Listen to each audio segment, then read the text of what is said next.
Hello and welcome to this edition of Back in History. In Back in History, the mission is to take you back in time to the events that occurred in the historical past. In this edition, we narrate to you the story of how the leader of January 1966 coup, Major Chukwuemeka Kaduna, was arrested and taken to Lagos, where he was detained. Nigeria gained independence from Britain in October 1960. This was after more than 100 years of colonial dominance in the West African country. There was jubilation everywhere, and everyone thought that the most populous country in Africa would be on a smooth ride for many years to come. But this was not to be. Some military officers, most of them majors, had systematically hatched a plan to topple the civilian administration and bring in place a new administration to be manned by revolutionary figures. It took a while to fine-tune the plan, and outside the inner circles of the coup planners, Nigerians never knew what was in the offing. On January 15, 1966, barely 5 years from the grant of independence, Nigeria witnessed the unexpected. A bloody coup was staged in major cities in Nigeria. The leaders were young military majors in the Nigerian army, and the coup took place simultaneously at about 2 a.m. In its wake, several very important persons were killed. The leader of the coup was Major Chukwuemeka Kaduna Nzeogwu. His portion of assignment was the northern region.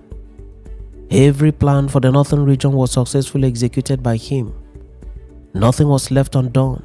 Nzeogwu and his team had killed the premier of the north, Sir Ahmadu Bello, his wife, Hafsatu, his driver, and confidential secretary. Brigadier Samuel Ademologun, military commander in the north, and wife were also killed. A number of other persons were also killed.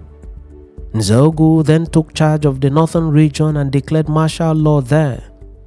He went on radio and made his broadcast to the region and announced clearly that he had taken full authority over the region.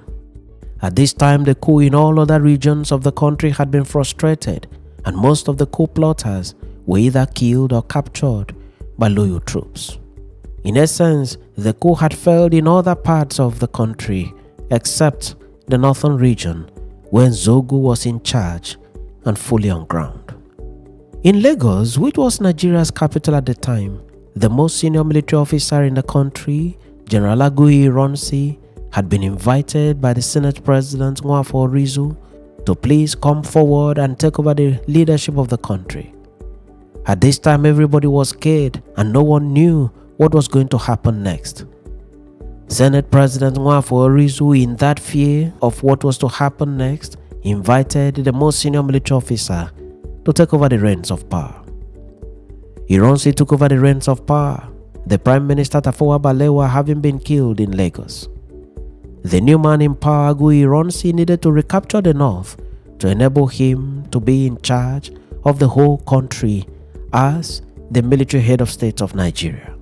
His next question was how to go about it, more so as Nzeogwu was still on fire with his gun to his shoulders and a large amount of ammunition at his disposal. Declaring war against Nzeogwu to have him arrested was not going to help the matter. It was surely going to result in more casualties. Ironsi then sent Nzeogwu's kinsman and good friend Alexander Madiebo to talk to Nzeogwu and persuade him to abandon the cause.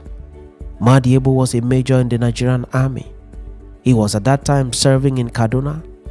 He was to persuade Nzeogwu to leave Kaduna and move to Lagos and join the new government of Ironsi. Nzeogwu was promised protection and a position in the government. Nzeogwu resisted the pressure from Madiebo, but Madiebo persisted and made him to succumb. In his book, Why We Struck, published in 1981, one of the 7 majors that planned and executed the coup, by name Adewale Ademoyega, narrates what happened at page 128 of his book. He stated as follows, in quote, Major Madiebo sought Nzeogwu's attention and impressed on him that the revolutionary battle was very unnecessary.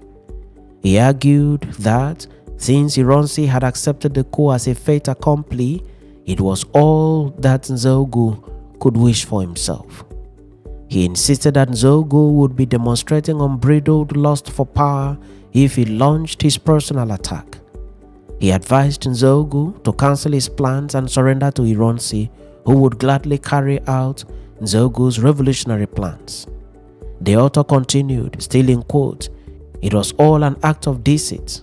Madiebo was being mischievous.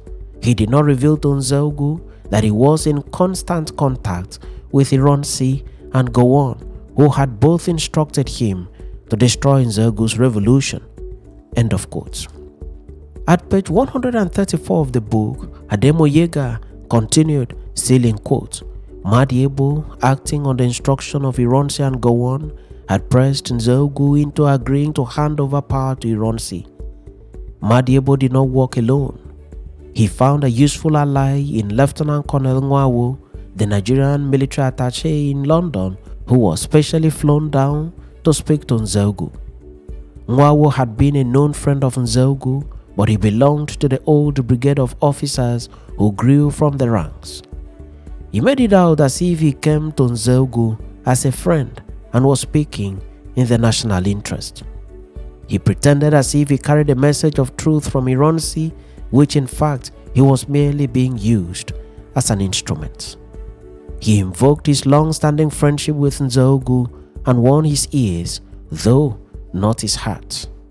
The author continued, still in quote, "By the evening of 17th January 1966, Nzeogwu had agreed to hand over power to Ironsi and to follow Nzeogwu to Lagos. Before he did, he laid down 5 conditions which were to be fulfilled to enable him to cooperate with Ironsi. These conditions were: 1. A guarantee of safety for himself, his officers, and all men who took part in the January 15 revolution. 2. A guarantee for them of freedom from legal prosecution then or at any later time. 3. Compensation to be paid to the families of all officers and men who lost their lives during the coup. 4. The release of all the officers and men who were detained in the South. And 5. The assurance that the people whom we fought to remove would not return to office." The 5 conditions were accepted by Ironsi on the phone and were personally accepted on his behalf by Nzeogwu, whom he had sent specially for this purpose and particularly to assure Nzeogwu of his personal safety in Lagos. Nzeogwu then handed over the reins of government of the North to the newly appointed governor of the Northern Region, Lieutenant Colonel Hassan Katsina. End of quote. Major Ademola Ademoyega, the author of the book, went on to say at page 137 as follows, still in quote, "What Ironsi promised Nzeogwu was that the latter would be co-opted into the military government in Lagos so that he would have a hand in the reshaping of the destiny of Nigeria. But Ironsi had no intention of keeping his promise to Nzeogwu, and he never did. Before Nzeogwu left Kaduna, we appraised the situation and agreed that all would not be lost if he partook of the military government in Lagos. We also agreed that all would not be lost if Ironsi observed the 5 conditions agreed upon. Therefore, we all shared a note of optimism before Nzeogwu left the maize for the brigade headquarters on the morning of 20th January 1966. At the brigade headquarters, a short ceremony was staged. There was a parade.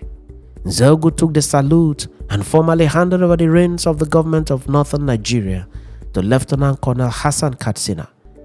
It was a public ceremony. The press, the radio, and the television were present, together with the world press. Hassan Katsina made a brief speech in praise of Nzeogwu. He embraced Nzeogwu, and from there, both of them parted ways as comrades in arms. Nzeogwu went from there to the airport and flew to Lagos. End of quote. Nzeogwu verily believed that his movement to Lagos will give him the opportunity to work with Ironsi in the highest hierarchy of the new military government. He trusted that General Ironsi will not renege on his promise, and in particular that he will not be arrested and detained on his arrival in Lagos. Nzeogwu was wrong. Every military arrangement was in place for his arrest and detention upon his touching down at the airport in Lagos. Nzeogwu was unaware of this. He entered the plane without arms and was flown peacefully to Lagos. Major Demoyega, in his book at page 138, captured what happened to Nzeogwu on arrival in Lagos in the following words, still in quotes. As he landed in Lagos, contrary to all the assurances given to him on the telephone and personally through Colonel Nzeogwu, Nzeogwu landed into the harsh, cold, and menacing embrace of guns. A whole 84mm Carl Gustav anti-tank recoilless rifle, the type that Nzeogwu had used to destroy the Sardauna's castle, was mounted upon a Land Rover and was fully charged and cocked and pointed at him. In addition, several machine guns and rifles were all mounted and cocked and pointed at him. Even if Nzeogwu had a plane full of soldiers to fight for him, he would still have found himself overwhelmed by the amount of weapons that were got ready for him in Lagos. Nzeogwu had simply traveled in a non-combatant military dress and completely unarmed. Nzeogwu behaved himself and was not shot. He was escorted straight from the airport to the maximum security prison in Kirikiri to join those officers and men of his revolution who had already been arrested, beaten up, tortured, and detained there.